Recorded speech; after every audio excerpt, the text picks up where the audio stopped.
greatest form of control is where you think you're free when you're being fundamentally manipulated and dictated. One form of dictatorship is being in a prison cell and you can see the bars and touch it. The other one is sitting in a prison cell but you can't see the bar, you think you're free. What the human race is suffering from is mass hypnosis. We are being hypnotized by people like this. Newsreaders, politicians, teachers, lecturers. We are in a country and in a world that is being run by unbelievably sick people. The chasm between what we're told is going on and what is really going on is absolutely enormous.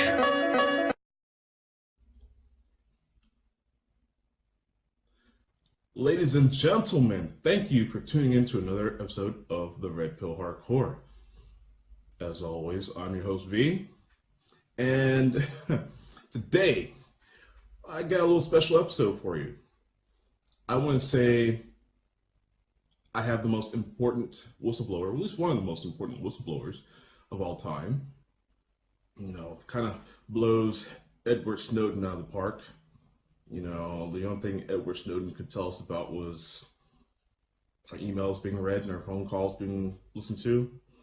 Yeah, I mean, we should already know that as a society. That should not have been news. But anyways, I digress. I have Karen Stewart, is a former NSA Intelligence Analyst. Now, what that means is that, well, we have someone who's very smart and very reliable. Can be trusted. So, yeah, without further ado, let's talk to Karen. Karen, are you there? Okay. All right. Well, to begin with, I was or am the oldest daughter of a retired Air Force colonel. My father went into the service to serve his country, and when I came of age, I decided that with my very bad eyesight, I was not going into the military, but I still wanted to serve my country. So I went and applied to the National Security Agency, and they did a thorough vetting of me to make sure that I didn't have nefarious contacts in the foreign intelligence area, that I wasn't a criminal, that I wasn't a nutcase, that I had a minimum of gifted IQ as opposed to, you know, below that, so they were taking basically gifted to genius, and to make sure that I had skills that they needed. So I applied, they thoroughly investigated me, and then said, okay, green light. So I ended up going there, and I think one of the funny things was when they did a preliminary lie detector test, they said, now, we've totally given up on finding anybody from your generation, and this was about 1982, totally given up finding anybody from your generation who hasn't experimented with drugs. We just want you to admit that you've done it, and then say you won't do it while you're employed here. And I said, no problem. I never did drugs. I had no desire to do them. I'm not a follower, and I had decided early that drinking and drugs and that type of thing were not in my best interest. So at that point in time, I was pretty much called a liar. And so I went off and took a polygraph and came back, and the woman had to apologize to me. So after that little fiasco, they did hire me, and I worked there 28 years. And at the 28-year point, in 30 years you can retire. At the 28-year point, they made a point to fire me. And they fired me for actually going to the Inspector General to report wrongdoing. So that is the short of it. And after that, I found out in their efforts to get rid of me, they themselves engaged in gang stalking. NSA security personnel engaged in gang stalking. So they did end up firing me for no just cause, and we'll get into that deeper. And then 5 years later, I discovered more about them, and I had sued them in the meantime. I have an EEOC case, Equal Employment Opportunity Commission, for saying that they fired me wrongfully. So 5 years of waiting for the case to be heard, I ended up finding some new evidence against them and had my lawyer subpoena it, and NSA went crazy. They went crazy. They did not like that I found this out. And again, we'll get into that a little bit deeper. And at that point, they decided to send their personnel to Florida, where I moved from Maryland, and to tell the Florida Fusion Center that I'm some kind of traitor, some kind of something. Who knows? And so they got the Florida Fusion Center to engage their infra guard to stalk and harass me in Florida. And then when I did not drop the case and kept going, they essentially began using directed energy weapons on me, and have since late November 2015 and continue to do so now. I was just a little teary before we started this interview because I found out that my dog essentially has been murdered through directed energy weapons. He's got lung cancer and doesn't have very long to live. And in August, I had a cat put down that got also lung damage, because what they're using on us right now is the sonic weapon, the same thing they were using in Cuba. And according to a friend of mine, Paul David Galbots, who is an intelligence specialist who knows about directed energy weapons, and he's retired now, the sonic weapons basically destroy your lungs. And so that's what they've been using on us for at least 2 months now. So my pets now are dying. They're being murdered.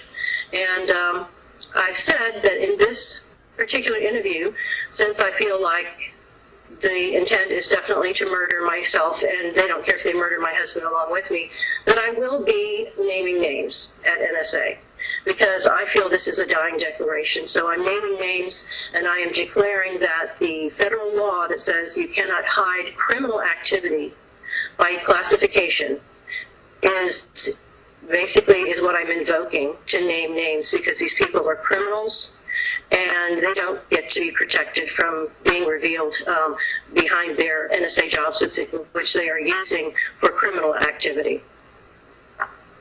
Well, let's throw them under the bus. All right, well, I will say that my trouble began with the best work of my career. I was at the Weapons and Space Directorate at NSA, and I had discovered that the Russians were selling jammers to the Iraqis just before the invasion, the Operation Iraqi Freedom. So that was really going to send our Tomahawk missiles and things like that off course. And they were going to not only hit civilians we didn't mean to hit, but they were very possibly going to hit our own troops. So it was very bad news. So I ended up doing 6 months of reporting, even though actually the head of Weapons and Space, Bob Geiser, had forbidden us to report on it. And my co-worker, Gary, and I won't name his last name because he's a good guy,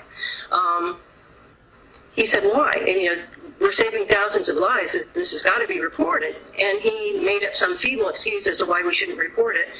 And so Gary went to his friends at the Pentagon, told him what we had discovered, and they started demanding that NSA release this material that I was finding and writing reports on.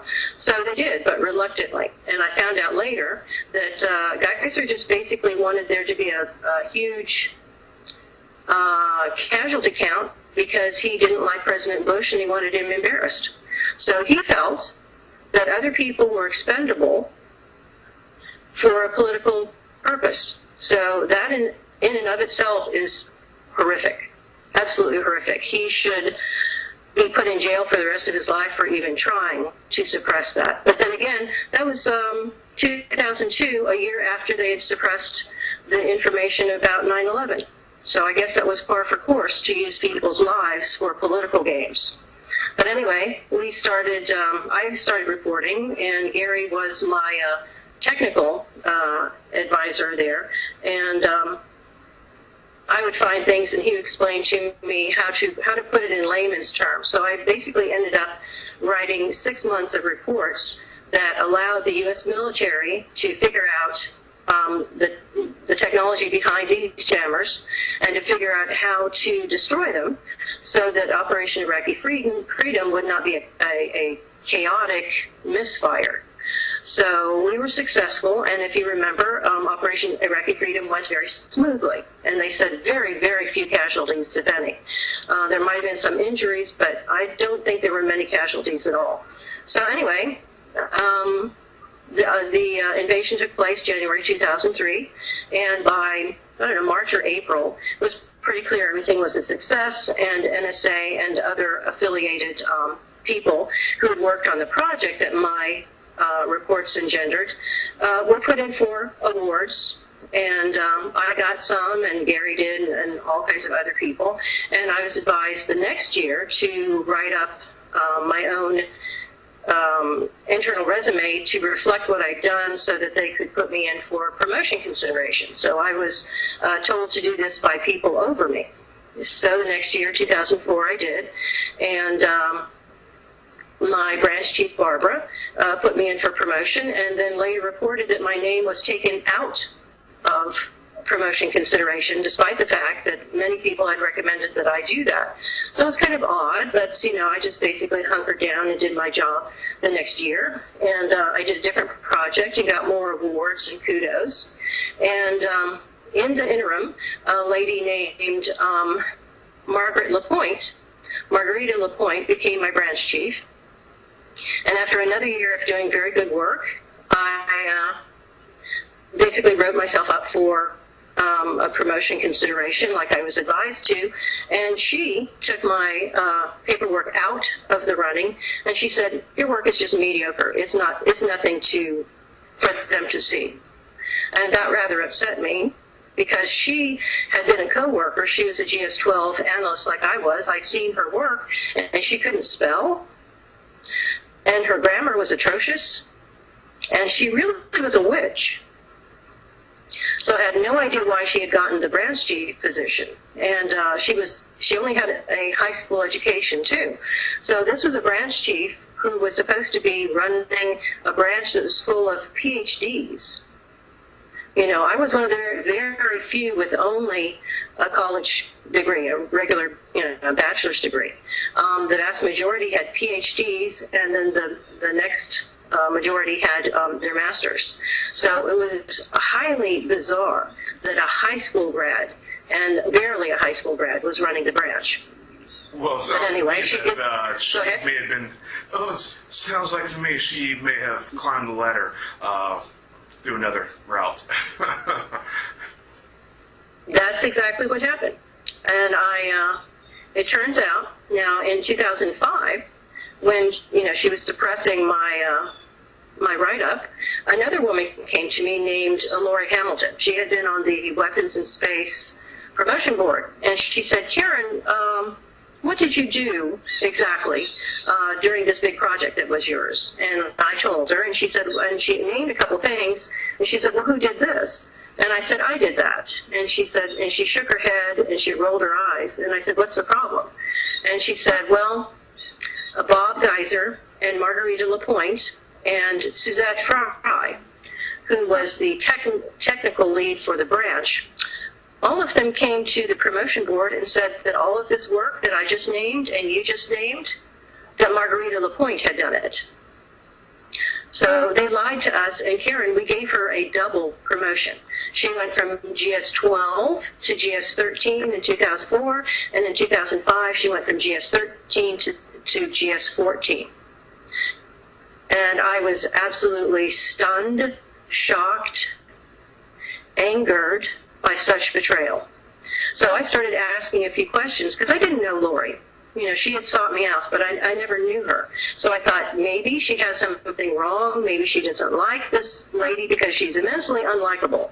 So I started asking questions, and then one day when I walked into the office to start my work, Suzette Fry screamed from across the office. She said, Karen, your article about NSA computers is in the Baltimore Sun. And I said, what are you talking about? And I went over to her desk and I said, what are you talking about? I don't have an article about anything having to do with NSA, and you know that's illegal to take any information about NSA and give it to somebody for the paper. That's basically considered treason. I said, so what are you talking about? And she, after screaming that accusation across the room, then she said, just kidding, very softly. And I looked at the article. It was huge. It encompassed almost the entire front page of the paper and yet another huge page inside.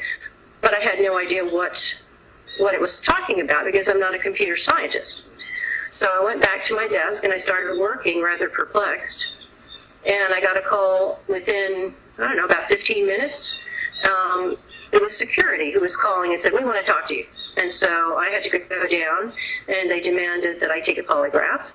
And then when I went to the back hall with the guy who was supposed to give me the polygraph, we stood in the back hall, which was filled with doors. And because there's, 30, 40 polygraph rooms, so we were standing outside one, and another couple, another two couples actually came into the hall, and one was a polygraph, each of them was comprised of a polygraph examiner and an NSA employee. So we stood there, even though we had arrived first, we waited for the other two couples to go into their rooms and shut the door, which I thought was strange. Why were we just standing in the hall? And at that point in time, the man looked into the hall, and he looked to make sure there were no other people, and they start screaming at me. Well, you don't scream at people that you're going to polygraph. So he starts screaming at me, and he says that something to the effect, he said, I've done over 2,000 polygraphs, and if you try to pull something, I'm going to get you. And I thought, I've never in my life flunked a polygraph. There's never been a problem with over 20 years of polygraphs. Why would I pull something? So he then walks into the polygraph room, and I hesitate because I think he's nuts. So I walk in, and he has turned from Mr. Jekyll into Dr. Hyde, or vice versa, whichever one it is. And he's being all friendly and nice inside the room that has recorders and has a two-way mirror. So at that point in time, he's playing it so like nothing ever happened in the hall. And I said, wait a minute. I said, what happened in the hall? Why did you just scream at me? He said, I don't know what you're talking about. I said, yeah, you just screamed at me in the hall. And I said, and I don't think I can take a polygraph after you've upset me. I said, it's not going to register correctly. I said, I don't want to take a polygraph today.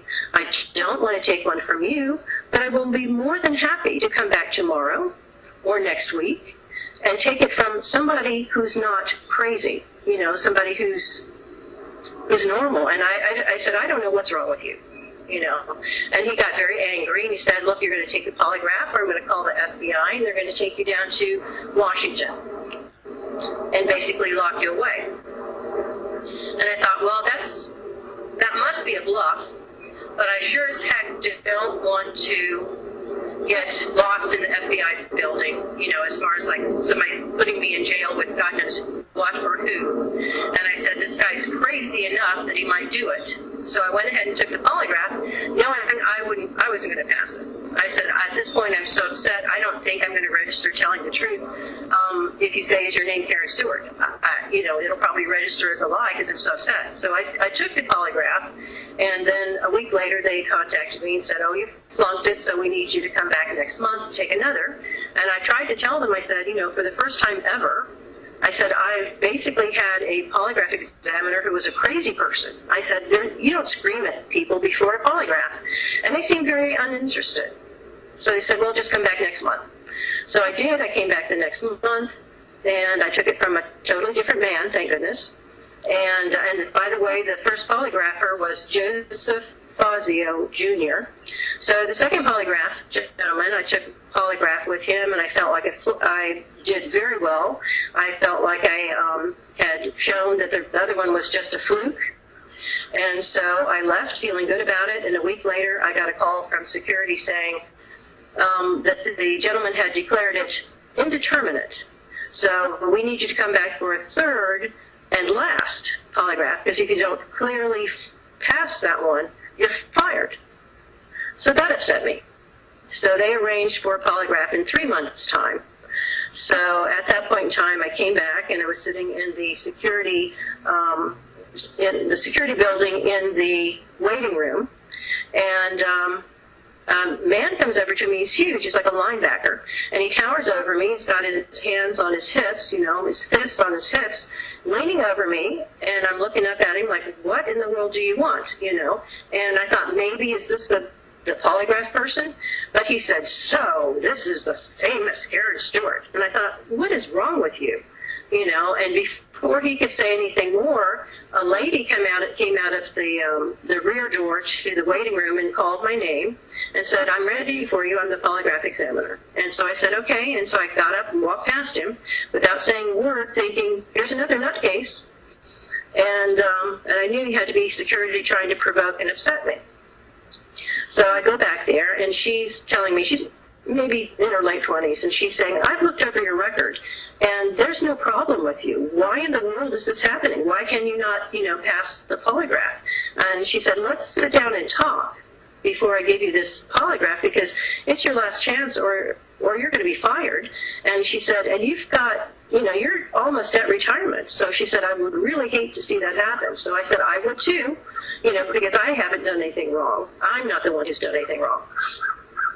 So we go back and talk, and we ended up talking 2 hours. And I told her all about the stolen work credit, the stolen promotions, the false accusation, from Suzette Fry.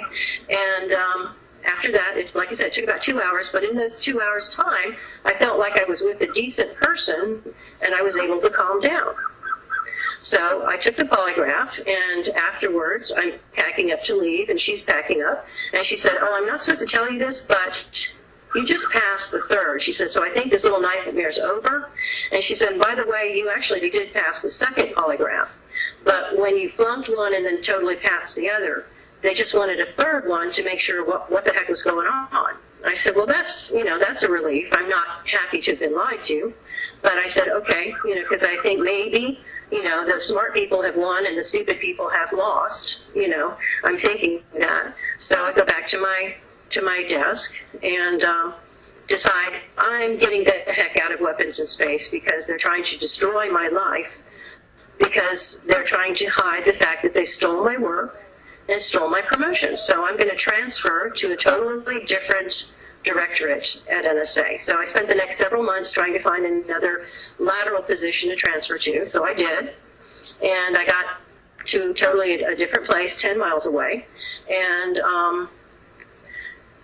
basically got the job training. And after job training, it was about middle of the summer in 2006, and I thought, okay, now that I'm trained on the job, I'm going to approach the NSA Inspector General, and I'm going to tell him what the heck has been going on. The theft of work, the theft of promotions, the attempt to blame me for something I never knew about, and the attempt to sabotage polygraphs to get me fired for nothing I ever did. So I made a call, and I talked to the liaison between the Inspector General's office and the new directorate I was in. His name was William Shea. And he said, that's exactly what we want to look into. He said, that's why we're here, to look into types of things like that are just absolute, ethics problems. And he wanted more detail. I said, okay, we'll get you detail, get you time, place, names, et cetera, and get back to you. And he said, well, I'll talk to the Inspector General about it. So I got all of the details in the next day or two and contacted him back. And then he was very abrupt with me, had done a total about face, and he said, I spoke to the Inspector General, which, by the way, was George Ellard, and he says, we don't care about this type of thing. He said, promotions are subjective. We don't care why anybody gets promoted. And I just couldn't believe what I was hearing. And I said, this is theft of somebody's credit and theft of promotions. So he didn't care. He didn't want to hear it. So that rather upset me. So I just continued with my job, trying to think of what to do. And then suddenly I get called down for an interview with security. Well, they usually do interviews once every 5 to 7 years. They usually reinvestigate everybody. every 5 to 7 years, depending on how fast or slowly they get through it. And so I was called down for a routine reinvestigation interview, which was actually totally out of sync. I had already had one, and it was only about a couple of years before, so it was not routine. So I'm called down, and I was interviewed by, and right now I can't think of the man's name, but he's thoroughly dishonest too. So he's asking me, he said, oh, by the way, have you ever been investigated for something? Which is a question I had never in over 20 years at NSA gotten. And I thought to myself, wow, this is a can't-win question. You know, because if I say no, then I'm lying. If I say yes, then I'm opening a can of worms.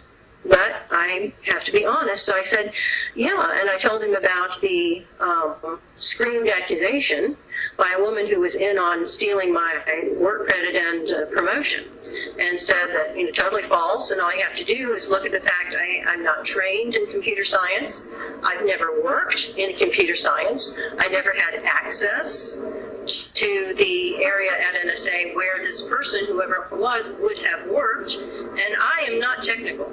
I was hired to be a report writer, a wordsmith. I'm not technical. I'm not good at math. I'm not good at technology. So I said, all you have to do is just rudimentary investigation, and you'll see that that was a load of garbage, you know. So at the end of the interview, you know, I had been honest, and I said, you know, I think if NSA does a rudimentary investigation and quits screwing around, basically, they'll see that there's no way I could have done that, and it's just subterfuge to cover what was done to me. And so the next day he calls me back and he hands me a piece of paper and says that I'm paranoid because I think somebody stole my promotion, and that I have to report to NSA security psychologist, not a med center, but an NSA security psychologist immediately. So I'm furious. So I go back to my office, and then I appear, I think it's the next day, and I go see a Dr. Dina Wyszynski, who's already been named as really a dastardly psychologist that they use to destroy people. You know, because she has no problem lying and attributing mental illness to people who are perfectly normal. In fact, she actually got in trouble herself. She had worked at Jessup, a mental facility in Jessup, Maryland, where she and another not so good, not so ethical psychologist had used the drugs that they give the patients there to party while they were there overnight. So apparently she and this other psychologist had a thing going, so they enhanced their relationship with drugs at the facility. So she got in trouble for that, and NSA oddly didn't really care about any types of ethics breaches that this psychologist was guilty of. But anyway, and like I said, she's been named in other articles before as being a dishonest psychologist who basically NSA uses to smear people who are innocent, totally innocent. So I go in and I tell people that I didn't even get my tush in the chair before she was accusing me of being paranoid and delusional, that I thought somebody had stolen my work credit, and I thought that somebody had stolen my promotions for that work credit. And I thought, well, then maybe the person who told me that is paranoid and delusional, you know. And so we started to argue because I was having none of that.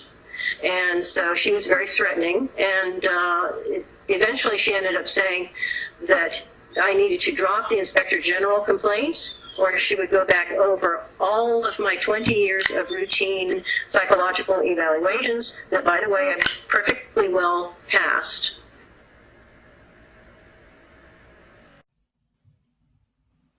And it looks like we lost Karen's feed. Well, that's how you know things are getting pretty hardcore. We'll go ahead and take a commercial break, and we'll be right back.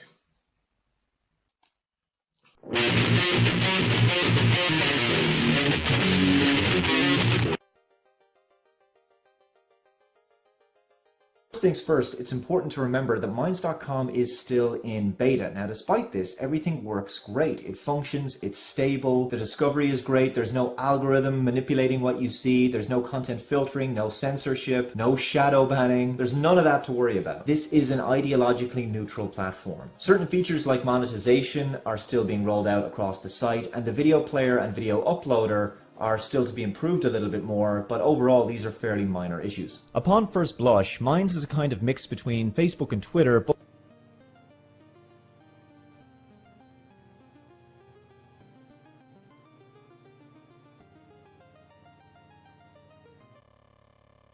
I want people to buy this. People, buy Lou Garino's book. Yeah, guys, it's on Amazon. You can check it out by the author, Lou Garino, Garino. You can go to my Facebook page, Business Newsmakers. You can order it on there. You can go to Amazon. The book is called Fear and Loathing, Voting in America 2016. But it's more than just a voting book and about apathy. It's about how we got to this point in history. So it could be relevant in 2020 as well. How did we get here right now? What were the set of circumstances politically and socially that melted to this point where our country is the way it is right now, where they have divided us? And when I say they, we're not divided amongst ourselves. We're united, man. I live in one of the most culturally diverse cities in America, in the world, Houston, Texas. People open the door for each other. Yes, sir. Yes, ma'am. Howdy. There's no hate. It's all what they're selling on TV through their psychological operations.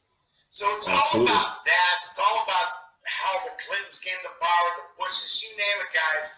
Fear and Loathing, Voting in America 2016. It's a must read. It gives you a different look as opposed to the partisan views. It gives you an anti-partisan view about how this country started without any parties whatsoever, and about how they collaborated to take control of our country. So you get a chance, give it a read. It's not too long. It's not War and Peace. I make the points rather quickly. Fear and Loathing, Voting in America 2016. And I also want to encourage you to stay tuned to his new television show that is enlightening the world. It's illuminating the people that are illuminating us. So we've got to stay true. We've got to seek the truth, and we've got to keep endlessly seeking the truth. So stay tuned, guys, and keep watching. Think there isn't much difference between emergency food companies? Sadly, some companies skimp on serving sizes, and you don't always get the filling meals you'd expect. We bought competing products from recognized brands, so you can see for yourself how their serving sizes stack up to Legacy Premium on similar dishes.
Don't be fooled by the serving size scam. Legacy not only gives you more food and bigger servings for your money, but Legacy is also non-GMO and tastes amazing.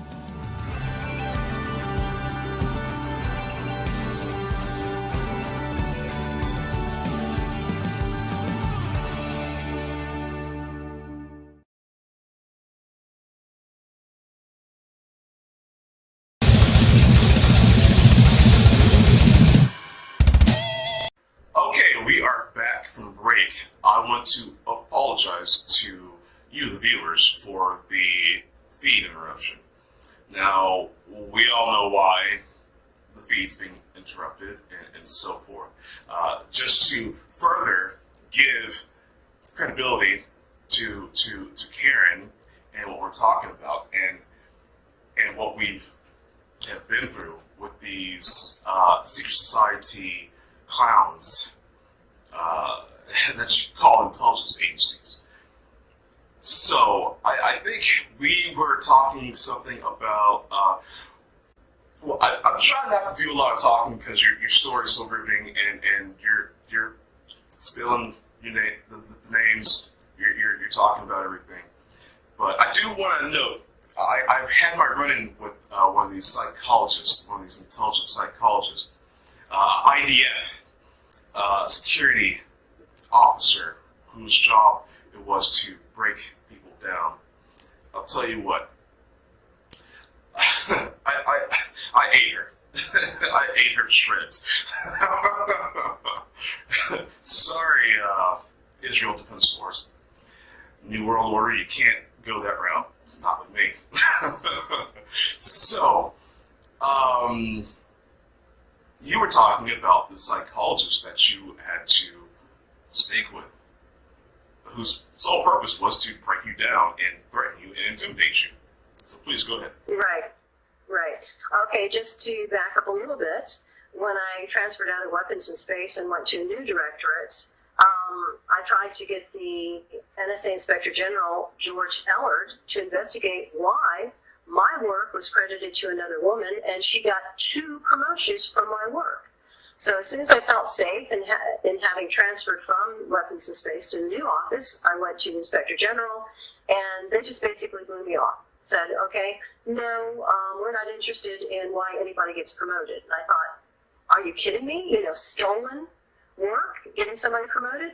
So at that point, they were upset with me and demanded that I come for a quote-unquote reinvestigation, which was not at all. It was just an excuse to say, have you ever been investigated? And I said, yes, because you guys are investigating me for a false accusation from one of the people who stole my work, And so the next day said, okay, you think that this is happening to you, so you need to go see a security psychologist, not a medical center psychologist, a security center psychologist. I got to the office of Dana Wyszynski, who has been already vilified in previous articles concerning her attacks on other NSA innocent people. So I ended up going into her office, and she told me that if I didn't drop my Inspector General complaint, that she would go back over 20 plus years of my routine psychological evaluations that I'd passed with no problem and find a problem. Well, obviously that was a threat. You don't find any problem with totally normal psychological evaluations that everybody has said you've passed. So that was clearly a threat. And I stood up to her because the No Fear Act, a federal law called the No Fear Act, says that agencies are not allowed to retaliate against somebody who goes to either the Equal Employment Opportunity people to make a complaint or goes to the Inspector General to make a complaint. They are to be left alone. That is their right. So I knew I was on the right side of the law, and they were on the wrong side of the law.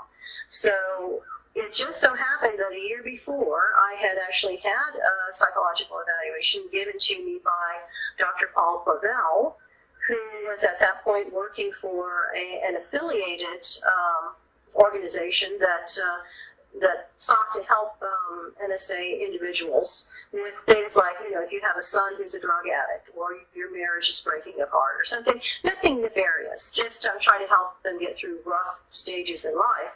And I had gone to him because I was starting to take a medication called Mirapex for restless leg, and Mirapex can have some not so good side effects. So I went to him to report that this is what I was taking, so that if something happened, that it might be the Mirapex, because it causes people to go crazy gambling and other kinds of stupid things.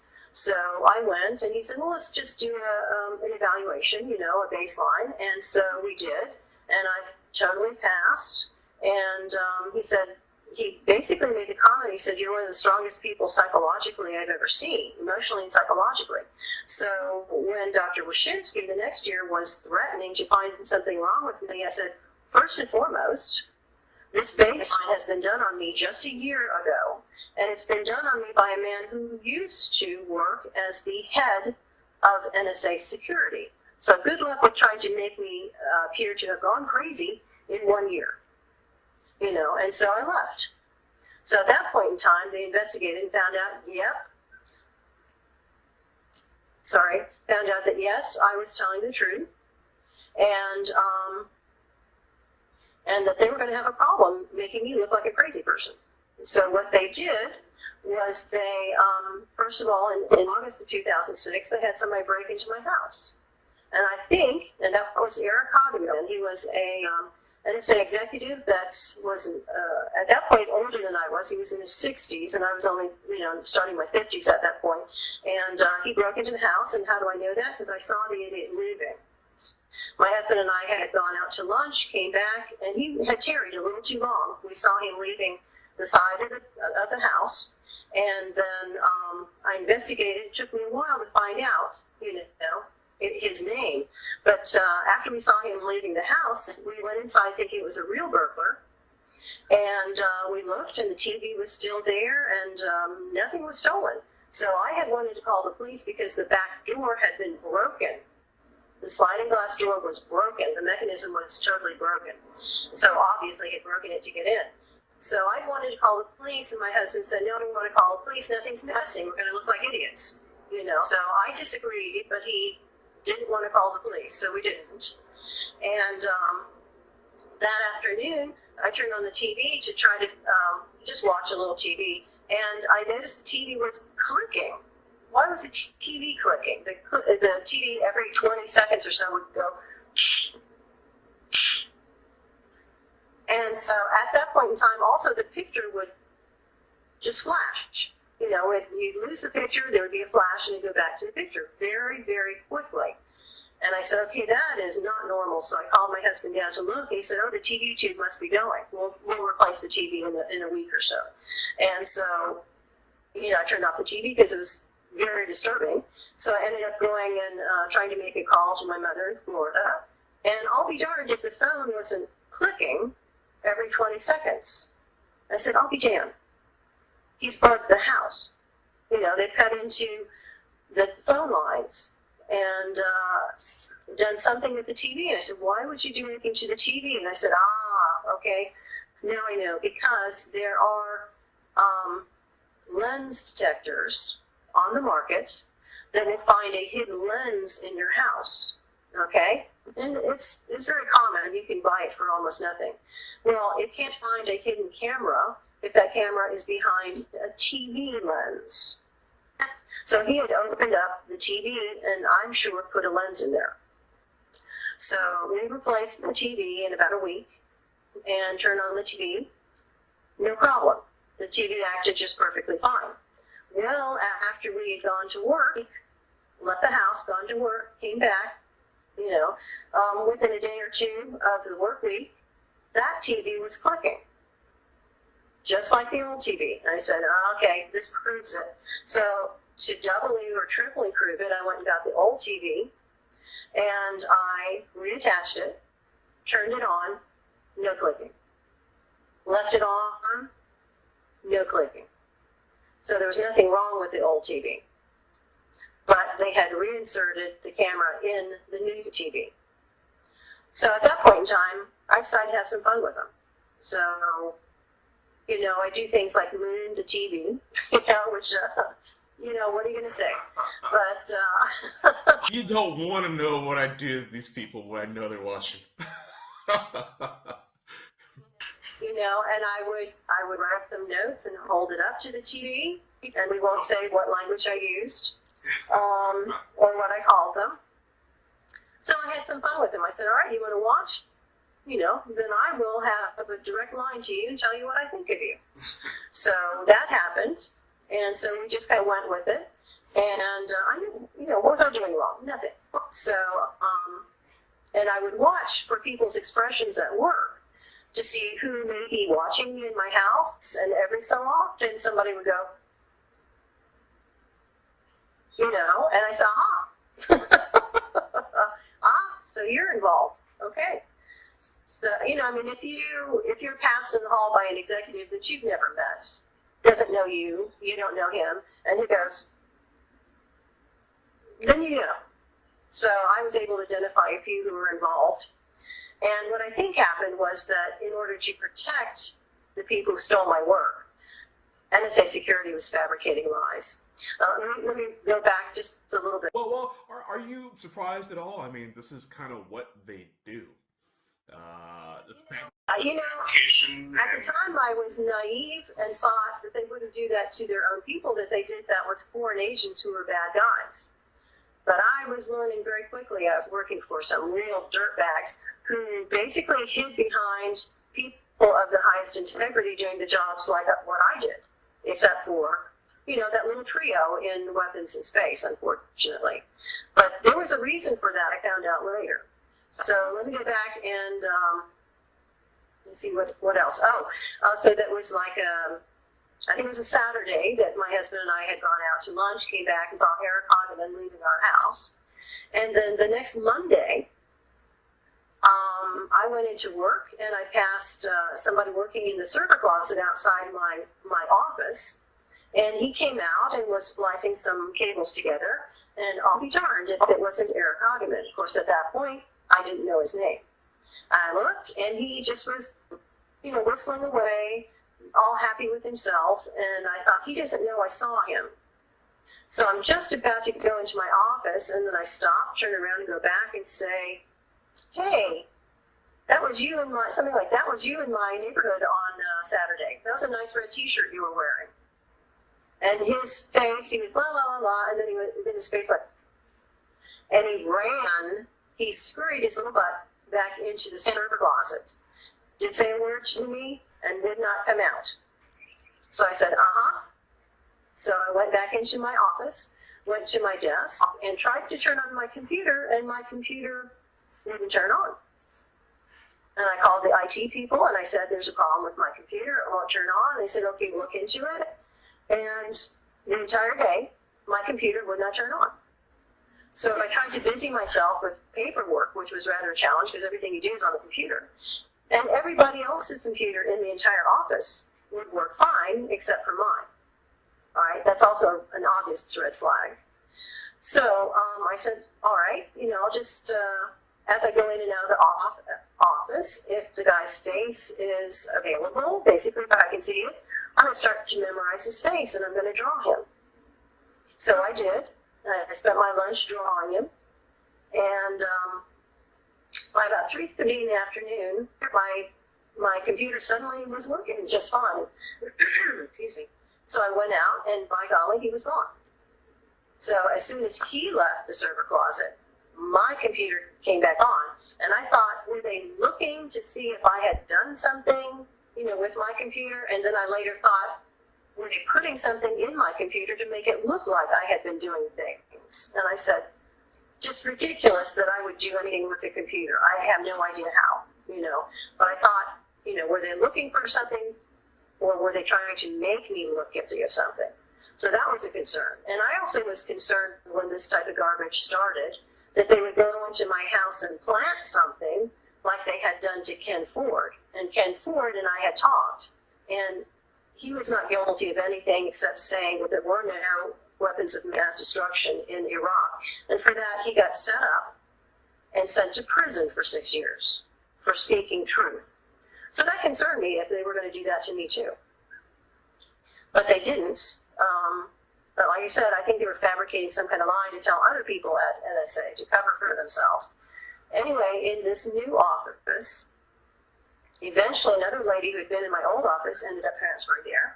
And we were talking, and she referred to Margarita LaPointe as a slut. And this lady's name was Cindy Hall. And I said, Cindy, I appreciate why you don't like this lady, because few people do, but that's rather unprofessional. Do you think maybe you shouldn't call her a slut in a professional setting of an office? And she said, no. She said, I mean that literally. And I said, well, how so do you mean that literally? She said, are you the only one who didn't know that Margarita LaPointe was sleeping her way through the Weapons and Space Directorate? And I said, wow. And then it occurred to me why they had given her credit for my work and promoted her was because she was sleeping her way through. And why did NSA security cover that up when protocol dictated that if you, as an NSA employee, are caught having an affair, that makes you blackmailable, you know? So somebody might say, hey, Bob, I know you were sleeping with Rhea, so I need you to give me all kinds of secrets concerning, I don't know, American missiles or something, or I'm going to tell your wife and she's going to divorce you and you're going to lose your job. So that makes him very blackmailable, right? But instead of protocol, which is to call somebody like that into the office and say, you've been caught. Your choice is either resign, work somewhere else where you don't need a clearance, or call your wife in, tell her you had an affair, and then you can't be blackmailed. But NSA security didn't do that. They went to all the effort to frame me, you know, for telling the truth. Now, the only reason they would do that is if they were well aware of what Miss LaPointe was doing and supported it, meaning she was a honeypot for them. Papers that she was getting went straight to NSA security so that they could sell them to other people. Well, I was going to say, Karen, you know, I respect you deeply, and you're a very sweet person. It's so innocent. I mean, we're talking about intelligence agencies, which doesn't really mean anything, not intelligent, but these are spy agencies. Now, anyone knows spy versus spy or anything like that, you know, these people, you know, there's these work ethics like they're just any other kind of people. Yeah, but you know, you can't sleep around, you can't lie, you can't do, but that's exactly what they do. That's what their job description is. You gotta be a dirty lowlife willing to do anything. You know. Those are agents. Those are agents. Those are the type of people you send overseas. I did not expect to be working with them because our job was to examine information that would be important for the United States government to know in order to protect us. Yes. I expect the slime balls to be right next to me or over me, you know. Now, you do take that type of person, you put them in the field. No qualms about doing dirty stuff. Right. So, I mean, they've got the local, the town whore and just circling her around to get whatever needs done. But you have the people on the inside and on the outside. So, I mean, what's above, so below, unfortunately. So, I want to get more into what you got going on now, because you feel as though your life is being endangered. I want to talk about, you know, what was happening. I can fast forward pretty quickly. I don't want to leave people hanging, but anyway, so NSA security basically stalked and harassed me like gang stalking, but I didn't know that term at the time. They stalked and harassed me for 3 years, 2006 to 2009, and I wasn't saying a word because I thought they were idiots, so I was waiting for them to figure out that I had not been the one to do anything wrong. Well, of course, they had no intention of doing that. So in early 2009, they poisoned a dog, killed it, a family dog, and then they started doing coordinated aggressive driving against me, trying to go back and forth to work. They were trying to cause me to have a wreck or maybe kill me. I wasn't sure. At that point in time, I told my new managers what was going on. They had been told that if I say anything like that, to immediately report me. They immediately reported me. NSA security swooped down, said, okay, that's your clearance. We're taking your clearance. We're going to send you to the travel department several miles away. You can just basically, rubber stamp travel orders, and you're not going to have a clearance until we decide what to do with you, because you're imagining all this stuff. And I said, well, some of the people I'm imagining following me are so stupid that they forgot to take their badges off, so I pretty much know it was NSA, and so they didn't like that. And then at the travel department, I actually ended up parking in a parking lot that was shared by NSA security. And I started to see the men who'd been following me and stalking and harassing me parking their own cars instead of NSA cars, their own cars, and I was getting their makes, models, and license plates, as well as drawing a few of them. I took that to the Howard County Police Department, And the Howard County Police Department basically told NSA Security, and NSA Security panicked. They said, okay, you're out of here. You're crazy and dangerous, so you can't work in the travel department anymore. We're going to put you on administrative leave. So I said, okay, fine. So I went on to administrative leave, and within 2 weeks, I would say, they had the neighborhood stalking and harassing me.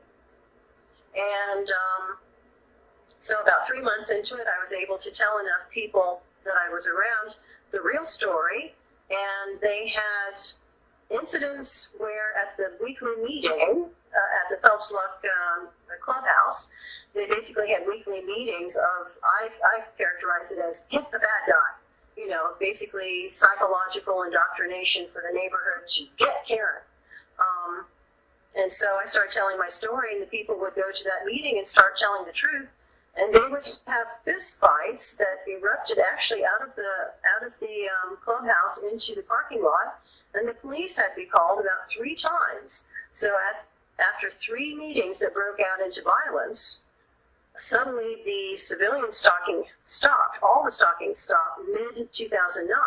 Well, NSA kept up with their she's crazy narrative, and ended up firing me, going through the paperwork and firing me October 2010, despite the fact that I had hired an independent psychologist who said, there's nothing wrong with her. In fact, I'm rather relieved somebody like Karen has a top security clearance, because I have every confidence in her in the world.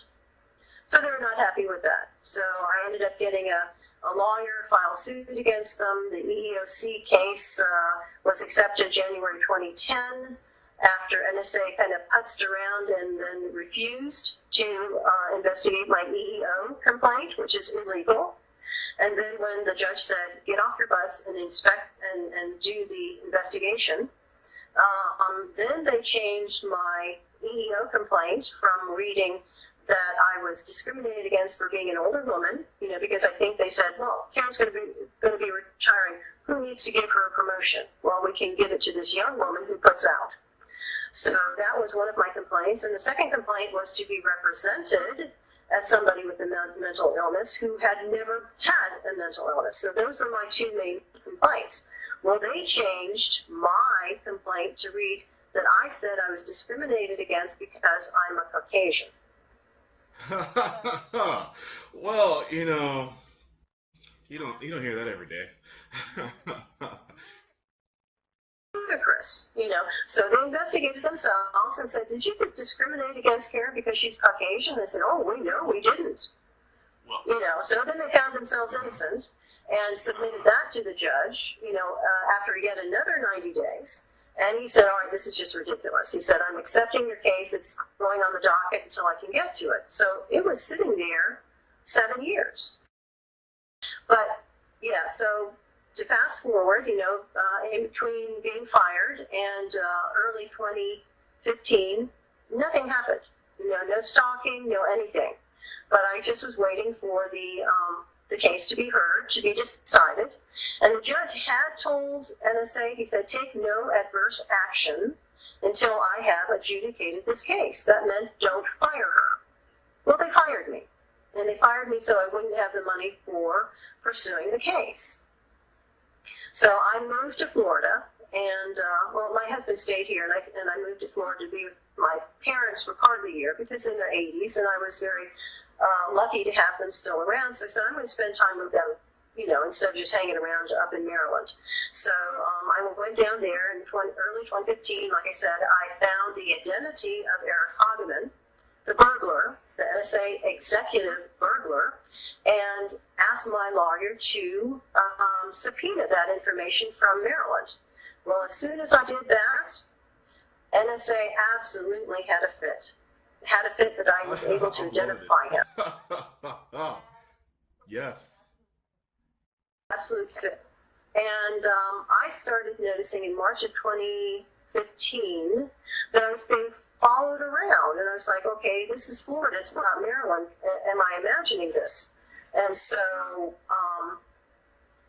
at one point in time, and they used this, there was like a big noise of like firecrackers or fireworks in this, in the area where I lived, and I said, okay, there's nothing that requires fireworks at this point. And I asked some friends on the lake, I said, did you see any fireworks coming from north of Lake Jackson? And they said, we heard, but we had full sight of the lake, and there were no lights. It was only noise. Yes. And I said, did it sound recorded to you? And they thought about it, and they said, yeah, possibly. Like it was a barrage, like, from artillery. And I said, yeah. They said, yeah, that's very possible. And I said, uh-huh. And I thought to myself, NSA uses that type of night noise to begin and end operations. Absolutely. And I want to drop the link really quick to my show on gang stalking. It's more validation that it's real. It happens. Okay.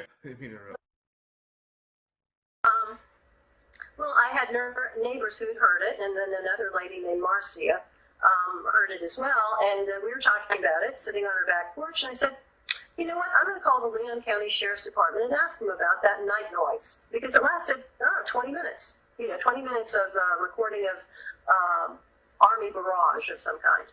And so I called up, and I got Deputy Jeffrey Cannon, oddly enough, and I said, I just wondered what the noise at Lake Jackson was, a few nights ago. And he said, yeah, that has to do with some kind of secret operation. And I said, really? Well, what's that about? Can you say? And he said, well, I can only tell you that the National Security Agency, the Department of Homeland Security, and Miami FBI flew into Tallahassee, and we escorted them up to the Phipps property just north of Lake Jackson for a secret exercise.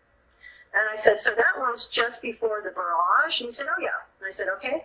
And then I thought to myself, I said, well, I thanked him. I said, well, thank you very much for the information. We discussed the fact that I was NSA and he was ex-military. And he said, oh, yeah, those types of noises in the night always start or stop on operation. And I said, yeah, I know, because NSA does the same. So he confirmed what I thought, and I got off the phone, and he had no idea what he had confirmed for me. Because, other people said, well, why would NSA be in Tallahassee? Because it's really a backwater capital, for any type of state. And I said, yeah, but they're here, because I'm seeing the signs. And so he confirmed, yeah, they were there. So, and then I had a witness who heard him say that as well, because we were on speakerphone. So after the barrage, I had noticed that civilians were hanging out inside the neighborhood, and then as soon as I left, they pulled out onto the road and started following me everywhere. And I said, well, okay, another basically group of idiot civilians. And I investigated it and found out that, yes, the Fusion Center was in Tallahassee, Florida, and yes, the Fusion Center had the civilian vigilante group called InfraGuard. And so I noticed the same pattern of harassment from these people that I did from NSA Security, and later the civilians in Maryland, in Columbia, who were idiots. So I noticed exactly the same pattern of harassment and stalking and relay stalking and that type of thing. So I said, all right, these fools are at it again.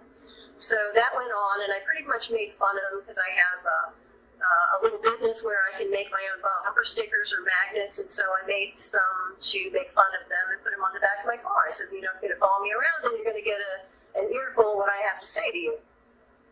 So I did that, and they weren't happy that I wasn't being intimidated. So as of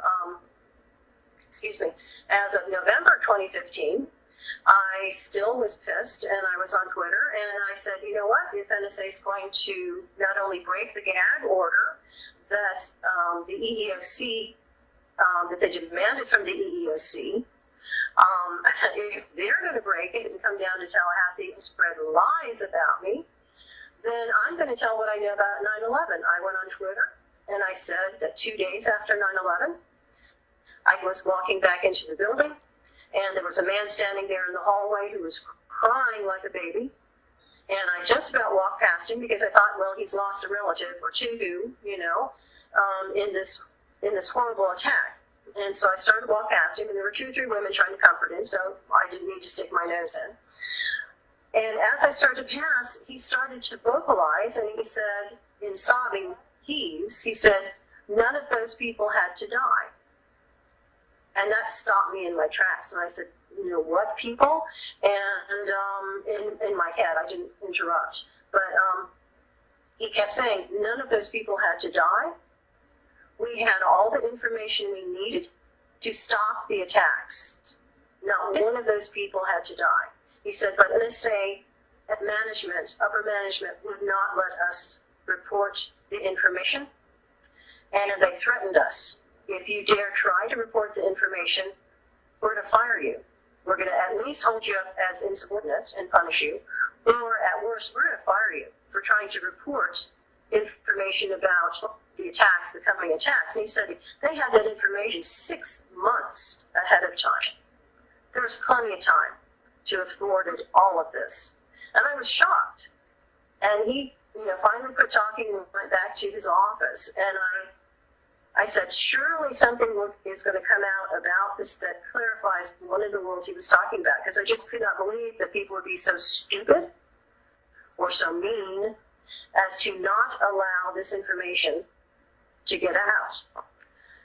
So I said that on Twitter, and then I did a little radio blog interview, I think with American 100 or 100 American, something like that, I forget exactly. And I was attacked on Twitter by somebody claiming to be Bill Black. Now, Bill Black was the deputy director of NSA during 9/11. And he basically attacked me on Twitter saying, you're a liar, you don't know what you're talking about, blah, blah, blah. And I said, no, if you look at my icon on Twitter, that's an NSA badge.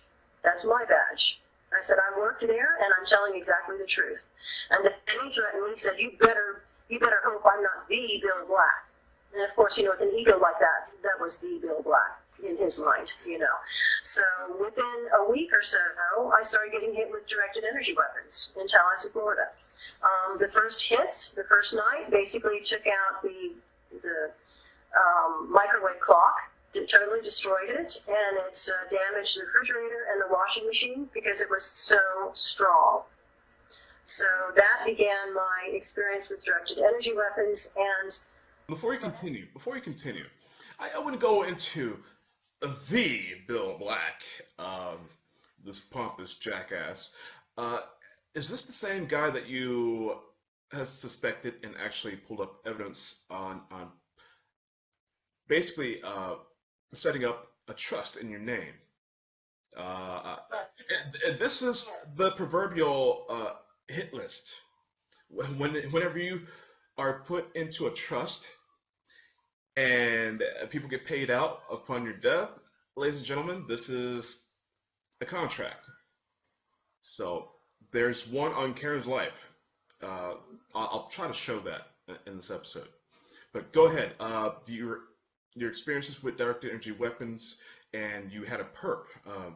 Please go ahead. Right. Well, so starting November 2015, my elderly parents and I, because I was in Florida trying to stay with them, we were hit with directed energy weapons. Well, I was so concerned about them. When we had an electrician come out and make sure something wasn't going terribly wrong in the house, and then I started seeing things around the neighborhood where I said, okay, these are attacks. And so I had known about directed energy weapons as military weapons that were huge, that were on ships. But I did not, at that point in time, know they had been miniaturized into mobile units. And I checked with a friend of mine named Paul David Galbots, who had been in military security at a base where these things were tested, and unfortunately tested on dogs, okay? They killed dogs for fun with these devices, which really pisses me off. But he said, yes, they have been miniaturized, and they can be used by individuals as opposed to mounted on Humvees or on battleships. Those are just the larger versions, but there are smaller versions. So we talked about that a lot, and I realized, yeah, that's what they're using on us, because that's the only thing that fits the symptoms and what is going on with the electronics, because they were totally frying electronics. And so I started to figure out how to shield from it, and I moved myself to sleeping somewhere totally different than where my parents were, to try to protect them. Now, why didn't I come home at that point? At that point, my mother had taken a fall, and she was in her 80s, and she was not able to walk. So I had to get her to physical therapy, and try to do, cooking and cleaning and shopping for them to try to take care of them. So I couldn't leave because there was nobody else to take care of them. So I was stuck there for a while, and we got her well enough that I could leave when she fell again. So we had to do the whole thing all over again. So I ended up being there 2 years. In the meantime, I had tried my best to educate the Leon County Sheriff's Department as to these weapons. I told them who I was. I told them my experience. And after all, I worked in weapons and space for almost 10 years, And so I tried to give them the benefit of my expertise, and I found out later that a month after I complained about this, they basically had written me off as crazy. So I had, during those 2 years, I had identified who in the neighborhood was doing it, explained to them how they were powering these devices, who had them, what these devices did, and the fact that not only were they hitting my house, my parents' house, but everybody in the neighborhood was pretty sure to get cancer at some point, because the directed energy weapons are not so directed. They may be stronger where you're aiming them, but you will get cancer if you're in the same neighborhood. You look at the fact that state troopers who use the radar guns and they point them away from themselves, they're getting cancer from the blowback. So directed energy weapons are not as directional as they would have you believe. But anyway, so I get to the end of 2 years, and I think, okay, it's basically time just to leave. I can't get any help here, and my parents are healthy enough that they can take care of themselves now, and I'm just going to leave. So I'm out packing up my car, and a guy from in back of us who had been using directed energy weapons on us came down, and he hid his car behind a bush and went to the side door and rang the doorbell. Well, I went out to see who was there and got jumped. And he's basically coming at me, cursing me, and his fists are flying. So I had a flashlight that I was putting into the car, and it was the only thing I had to defend myself with. So as he swung at me, I thought I would come down on his arm and maybe block it. And he ended up, and I don't know why, he might have been high on pot or something, which is, he usually was out smoking that in his car. But he missed me, and my flashlight came down on his head as he did a follow through, And so he came back up with the other fist and split my lip. And so I hit him again. So we had this altercation. And he drove off, and I called the police, really the sheriff's department, and he called the sheriff's department. And 2 deputies came out. One interviewed him, one interviewed me, and they were set, they said, to arrest him, which they should have, until a supervisor came along, got dispatched to my home, and said, no, we're not going to arrest him. Basically his mother worked for the sheriff's department for 24 years. We're going to arrest her, and pointed at me. And we're going to say that she just hit him for no reason. We're going to say she's crazy, and that her story about him coming here, ringing the doorbell, and jumping her is just delusion. He just came here to be a nice neighbor and talk to her about something, and she attacked him for no reason whatsoever. So we're going to arrest her and charge her with assault with a deadly weapon, which is a flashlight. And then they did. They arrested me. My parents were absolutely in shock. And my mother, who was at the door, she said, but I'm a witness. I saw what he did. And they said, well, you're old. You don't count. Wow. That's, again, people, look at the character. Well, the lack of character. These are the people who have supreme authority and want to look throughout your computers and want to have every detail of everything that you're doing. But this is the kind of stuff they do. They want to have a thug attack an older lady who was very loyal and did her job and did her service to the country. The American dream and all this, righteousness of spreading democracy and freedom across the world, when it's just an imperial oppressive invasion. This is Nazi Germany, Gestapo type of ordeal right here. Okay, this police surveillance state has gone global because of the technology, and that means the more cowardly, the more despicable type of characters get to hide in the dark even more. People, it's time to wake up. So, yeah, wait. I feel like, he basically saw me packing up and said, damn, I'm not going to get my kill bonus.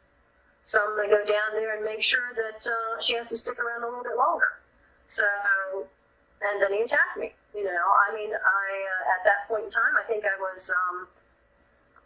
had just turned 60, and the guy was 30. The guy's in his 30s. And so, he had a record of drug abuse and battery. And as an NSA employee, guess what? No criminal record. Never. So a 60-year-old woman is just going to attack a 30-year-old man for no reason, and one that is a lot taller and a lot bigger than she is? I don't think so. It makes no sense whatsoever. So anyway, they drag me off, and they get my lip stitched up because it's bleeding all over, and take me to jail. I get bailed out the next day, and I'm home for about a day, and then sheriff's detective Paul Salvo, who I talked to before and asked him to investigate, told him how to find directed energy weapons, and ignored me. So he comes out, and he says, well, we're going to arrest you again. I said, you're arresting me again? What for? And he wouldn't tell me. So they take me off to jail, and I find out later that he has looked around the property and decided that a trail camera, if anybody knows what that is, it's a static camera that you put out in the woods, and that it is triggered by motion, so that a hunter can see if deer are passing to and from in this area, so he'll know where to set up his deer stand to hunt. So there's a little memory chip in the trail camera, and you have to take it out of the trail camera and put it into a card reader to examine any photos that might have clicked while you left it in the woods. You cannot connect to it from the internet. Okay, it's static. It is motion detection driven. So he goes out and he sees one of those, which had been put up to try to catch the man in the back of in the neighbor's house in back of us, named Christine.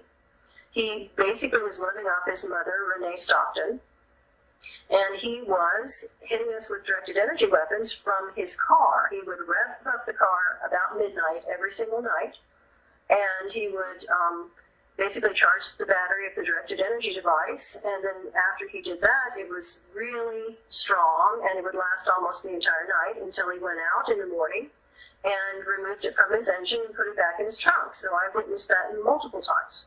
So I knew what he was doing. So we had put up, and then he, between 4 and 6, would climb over the fence, the chain link fence, and apparently hold some kind of device, some kind of directed energy weapon up to the house to try to make sure that it killed me because it was so close. So I actually witnessed him crawling back over the fence at one point when the dogs had chased him. He didn't expect them to be out, but they chased him over the fence, and he actually broke his leg at that point. He fractured it. So we had told the sheriff's department, and they blew us off. But that camera was to try to get pictures of him climbing over the fence. But what happened when we put the camera up is that he chose another part of the fence to start climbing over and was damaging that part of the fence as well. And unfortunately, we didn't get a picture of him doing anything, but we got a picture of the fence because of branches blowing in the wind, So the detective came out, saw the camera, and said, aha, we're going to charge her with felony cyber stalking. So that was absolutely outrageous. That is absurd. And for a sheriff's department or even a police department to do that, I've made endless complaints about my computers being hacked nonstop, phones, MP3 player after MP3 player fried because I don't want to, listen to their BS, and it's ridiculous. I couldn't get anyone to take a report. Oh, well, we don't have a department for that, or we don't have a detective for that. We don't have, did you make a IC3 report? And this is the FBI cyber crime. And, after endless complaints and actually talking to some people, well, yeah, we see your case, and, well, when are you going to tell me something? Well, we haven't decided if we're going to take the case or not. So they actually have this, or I guess, policy that they can pick and choose which cases they want to take. People, are you seeing the picture here? All right. I mean, they might as well tell you, I'm sorry, you can't report a robbery on a Tuesday, but it happens on a Thursday, do come back. Right. So anyway, they haul me off to jail for a week for cyber stalking. And I have said repeatedly, you can no more cyber stalk with a trail camera than you can cyber stalk with a spoon. But, of course, that didn't make any difference to them. So at that point, my husband had gotten me a lawyer, and she got me out of jail and said, you know what, let's send her back up to Maryland so that your clients aren't so very threatened by her that they have to come and beat on her, So I've been up in Maryland for almost a year now and waiting for the case to be resolved, because my lawyer's basically trying to get it thrown out because it is so incredibly bogus. But it's typical of these people who try to set you up and turn the tables on you and say that up is down and down is up. So I'm hoping if I can get through this and I don't get a bad decision from a corrupt judge, that if I can trounce them, then I'll come out swinging. I said I will come out and basically tell people what scumbags Leon County Sheriff's Department are. What dishonest, petty scumbags this supposed law enforcement entity is, and in a state where it prides itself on having a law called the Stand Your Ground Law, which says you are not obligated to retreat from an attacker on your own property. And they're so very proud of that. Well, how is it that I'm the only one to whom this law does not pertain? So that shows you how corrupt that the Leon County Sheriff's Department is. But it also shows you how corrupt the state of Florida is, because they ran with it. The Assistant District Attorney, Lorena Volrath Bueno, bragged to my lawyer. She said, I'm just going to basically put her away for 15 years. And my lawyer said, you're going to put a 60-year-old woman away for defending herself against a 30-year-old man who ambushed her on her own property? That's not really something to be proud of, And I told her, I said, what she may be doing is saying, well, I'm going to threaten 15 and then she'll be glad to take 5. And I said, no, I'm not taking a day for a setup. And I'm not taking a day for defending myself. Was I supposed to stand there and be beaten to a pulp? So right now that's where it stands. And like I said, I've been back in Maryland. And for the past 2 months, they usually hit me with the dues 24/7. And they switch them around 6 to 7 weeks. They will pick another type of directed energy weapon. But since about the 1st of August, they've been using sonic. And I would think that that's exactly what they used in Cuba. And I had 2 cats and 2 dogs up here, and one of my cats has died because sonic destroys the lungs. And he had to be put down in August because he couldn't breathe any longer. He was having trouble breathing, and it was just cruel to keep him alive. Well, I said I was rather teary before we started this interview because my favorite dog now has a lung tumor, and he doesn't have much longer either. So I'm not happy. My pets are being murdered, and I cannot imagine that my husband and myself and the other cat and the other dog are going to escape the destruction of the sonic weapon.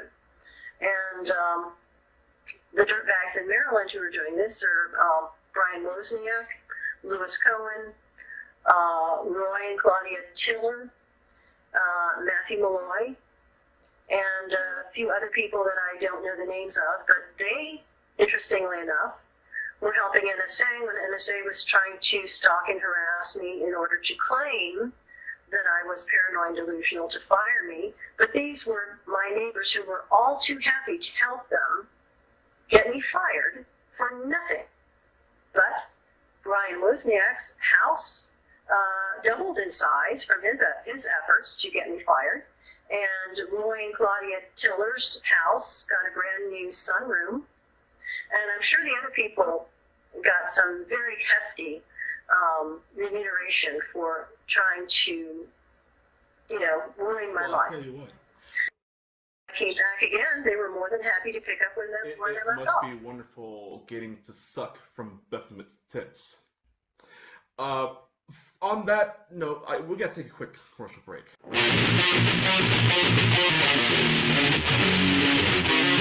With current social media sites crowded with advertisements, social quizzes, and just general clutter, I wanted to find an application that put the users first instead of the shareholders.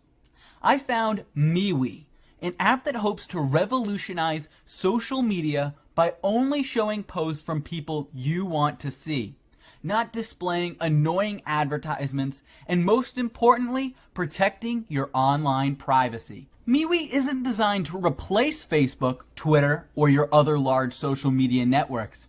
It is instead a supplement that can be used between yourself and only your closest friends. The CEO of MeWe says, Facebook is for your public life and MeWe is for your real life. MeWe is a free app on the App Store and Google Play, as well as a website that can be accessed from your computer. The overall design is very minimalistic to reduce clutter and improve the ease of use.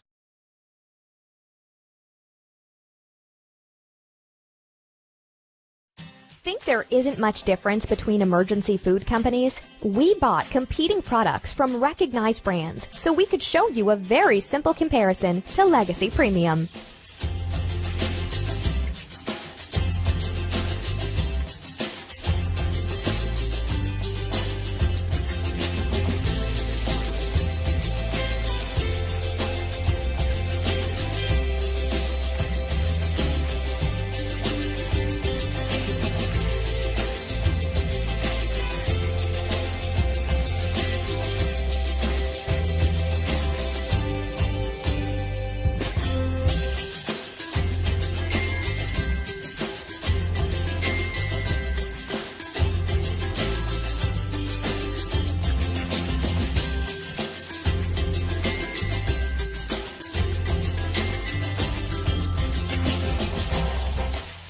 It's easy to see. Legacy not only gives you more food for your money, but Legacy is non-GMO and tastes great.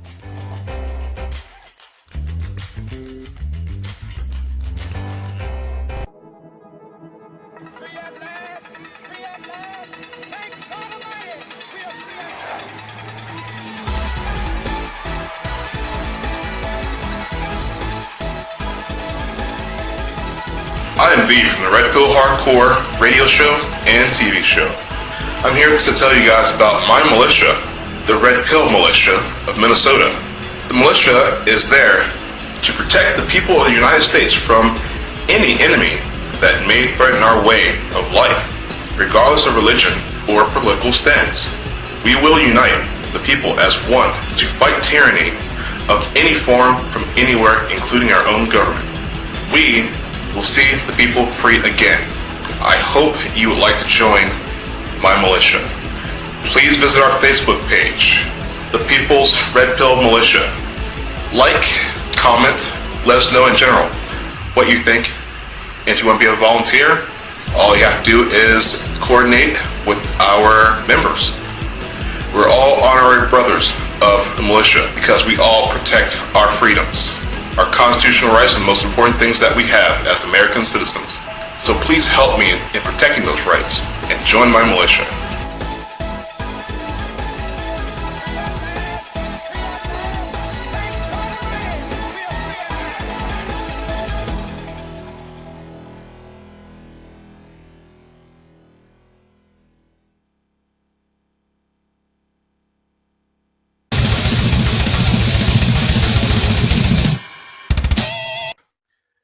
And yes, we are back from break. Wonderful, wonderful information. I'm so sorry for everything that you've been through, especially, you being loyal and actually doing your duty. Now, you have some efforts, some endeavors. I believe you're affiliated with a TV show, your own show, Techno Crime Fighters. Okay, all right. I have been extremely blessed to have contacted some other activists in this area. I mean, I spent time learning that this program was not only against NSA or NSA whistleblowers or even government whistleblowers. It took me a while to figure out that this was a horrific problem, not only in the United States, attacking people who were blindsided because they were teachers, they were stay-at-home moms, they were bus drivers, they were doctors, lawyers, anybody, everybody, was put into this program to be declared some kind of enemy and put on a watch list, and then have these infraguard, and I call them infratulpars because they are retarded, and any type of civilian vigilante group who thinks they're neighborhood watch, Gestapo. So all kinds of people are put on these lists and thrown to these ravenous wolves to destroy because they want that gift card from the Fusion Center. And it looks from our investigation that Lockheed Martin actually is taking care of paying these people through under-the-table means. So I've run into people who are investigating. Mitch Mathis has uncovered the watch list insurance, life insurance, and trust fund and joint property scam, because as soon as we're put on this watch list, they basically start taking out insurance policies and all these things in our names in anticipation of our deaths, and that our death will eventually make them rich because they are selling contracts on us. They're selling contracts to weapons developers to test their gases, their poisons, their directed energy weapons, or selling contracts on us for medical laboratories to secretly implant us with chips and other types of things to see what harm they can cause us.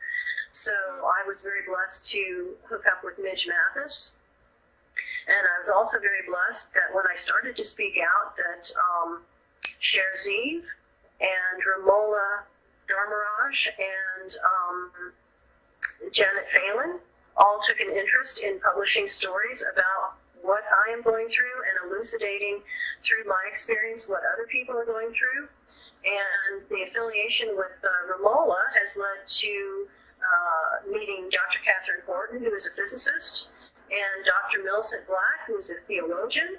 And the four of us, along with Dr. Marco and his wife, Mindy, created a show called Techno Crime Fighters Forum. And we just finished the 30th episode on Thursday, and we're trying to examine what is going on with all of us, with the community, and trying to find solutions, trying to reveal what our investigations are running across, including the insurance fraud that nobody knew about, and trying to find solutions and bring people in to help us, legal minds, judges, people like that. And so we're trying our best. I mean, this is not self-aggrandizement. We're saying to people, look at the programs, and then if it's helpful information, wonderful. If you have something to add, tell us. I've made my email absolutely, totally available to people to give me an idea, give me criticism, correct me. Anything you want, tell us, because we're here to help. We're not here to get our names known. We are not here to be on YouTube just to be on YouTube. That was never. I'm a private person, so getting on a video is not something I especially like to do, but it has to be done. Because I know I have that little puzzle piece that says not only is NSA in on this, but if NSA is in on it, then the whole federal government is, it's participating in some point, so I know I have a critical puzzle piece, and that's why I keep speaking out. But I do tell people, I said, I am somewhat tired of my story, so I want this to break open so that the world hears everybody else's story. I'm more than happy to fade into the background at that point. But like I said, as long as I can use my story as a sledgehammer to get people interested in helping us, then I'll do so, you know.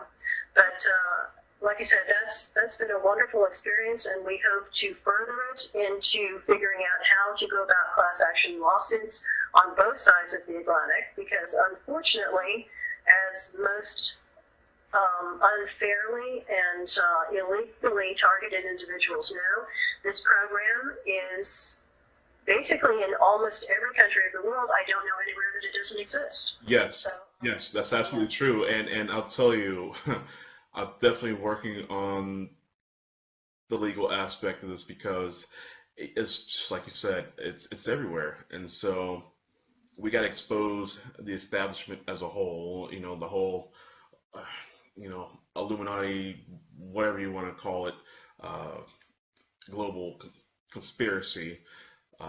I'm making lots of headway, and I would like to invite anyone who has information, who wants to join up with class action, because I definitely, it's just in the works. And the best of the best are going to be on this as far as any targeted individual efforts has ever been done. So please get at me. Email's right there. Okay. you know, put our heads together and figure out the best way to do this, you know. What else? Oh, Dr.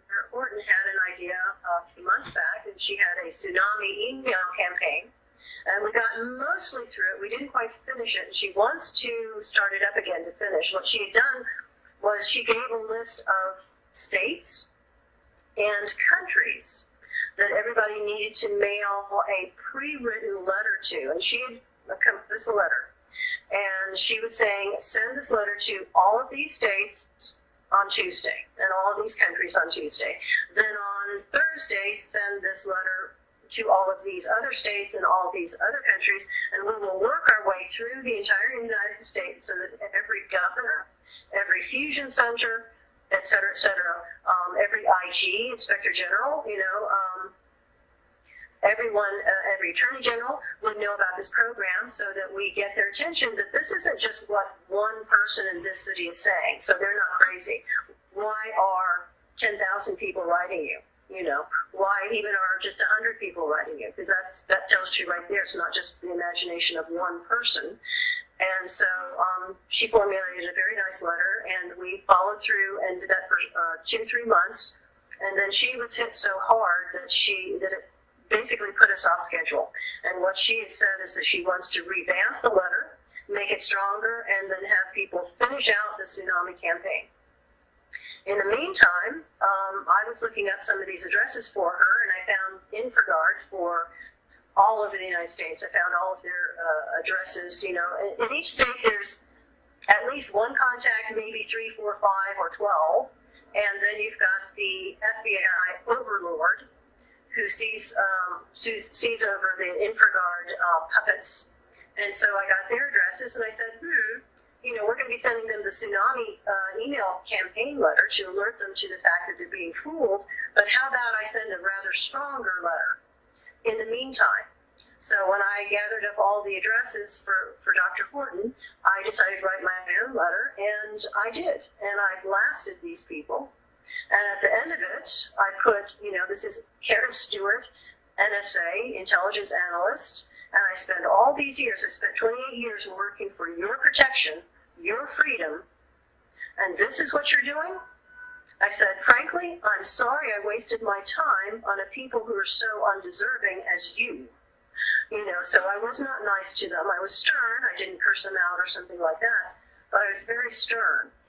And I ended up getting an email back that was to the group, and I don't know if the person meant to include me or not, but the email stated something like, oh, we've gotten a letter from an unknown person. And I said, well, unknown? I put my name at the bottom of it, and we don't know if you're in danger or not. It's like, well, I didn't say they were in danger. You know, I just said, you are endangering us.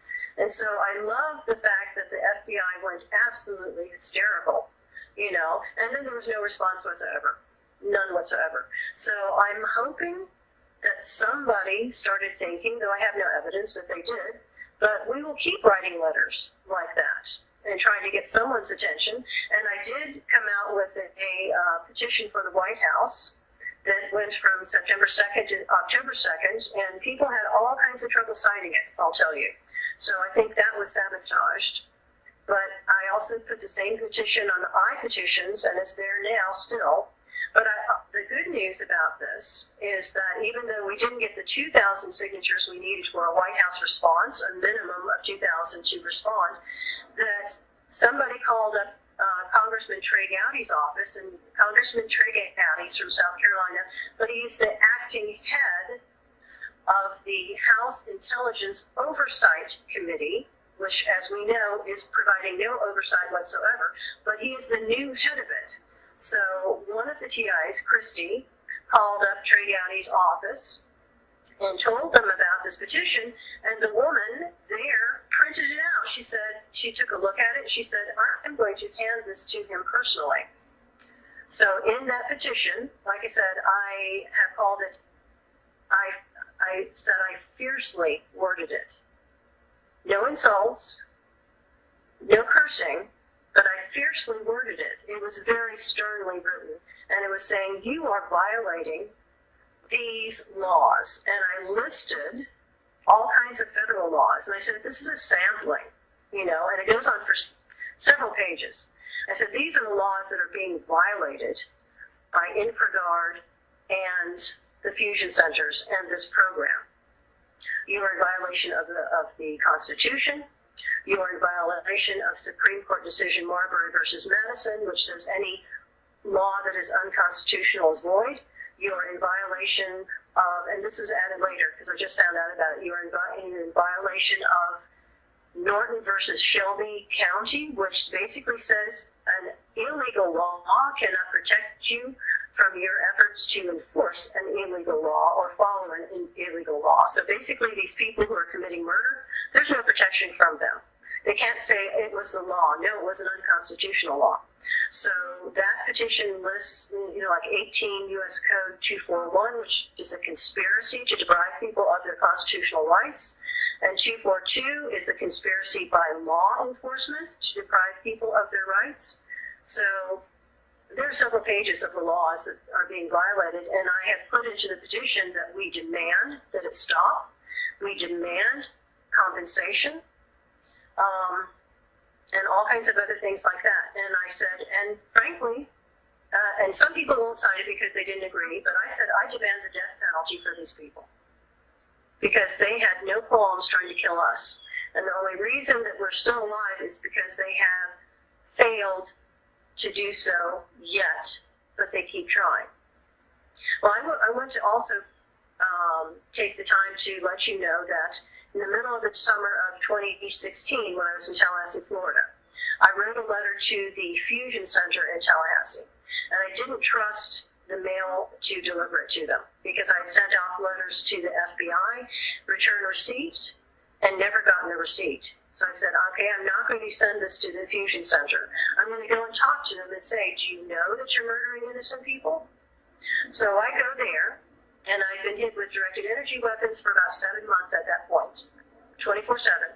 And even though I'd gone to the Sheriff's Department and to the Police Department, they continued to hit me when I was there trying to speak to those people.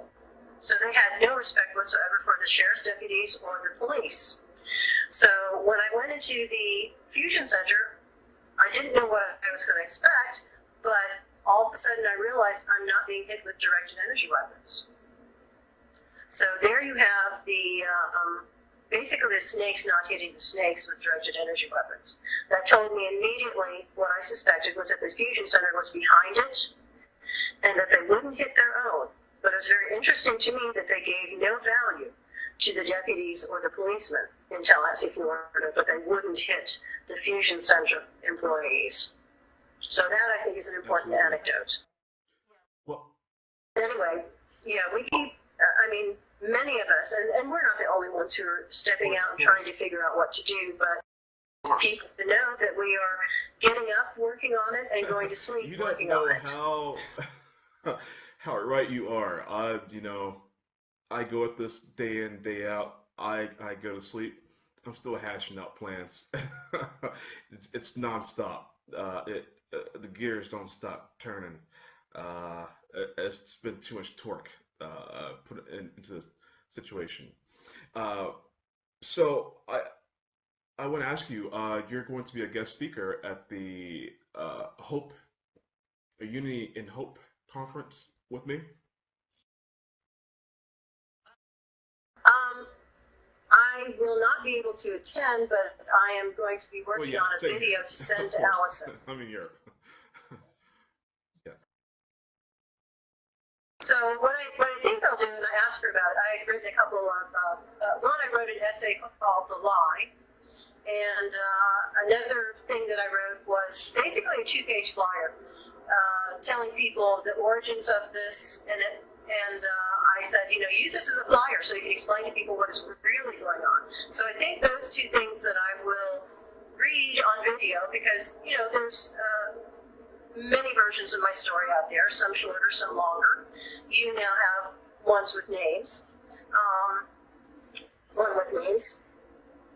And I think I'll just read those for the video, and then I have made those two papers available for people. Anybody who hears it and likes it, or anybody who reads it and likes it, tell me, I'll send it to you. You can pass it out to your neighbors. You can take it to your police department. You can send it to your senator. I mean, just like I am not technical, there are people who just don't like to write. So I've done it for you. If you want something and you read it and you like it, run with it. Absolutely. So, is there anything else you would like to add? Well, I just want to assure people, it is so hard sometimes to wake up in the morning and continue. It really is, and I understand that. But I really, in my heart, I think that sometime in 2018, this is over. And I think sometime we're going to be watching military-style tribunals for the wicked. For certain. I keep that in my heart. So that keeps me going. And I want everybody else to consider keeping on going. And a couple of guys who said, I want to give up, I said, and I try to encourage people, and these guys I thought maybe might be encouraged by some humor. And I told them, I said, look, you have to wake up. You have to wake up each morning. You have to stay. Because I need you for the firing squad. I can't do it myself.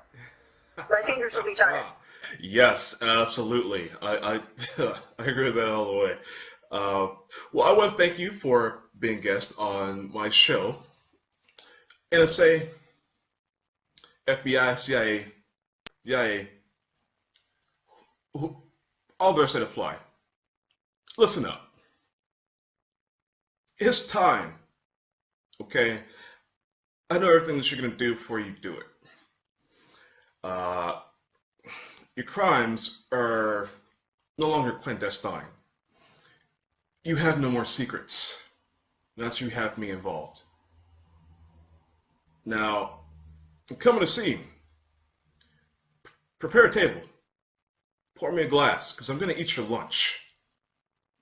Know this.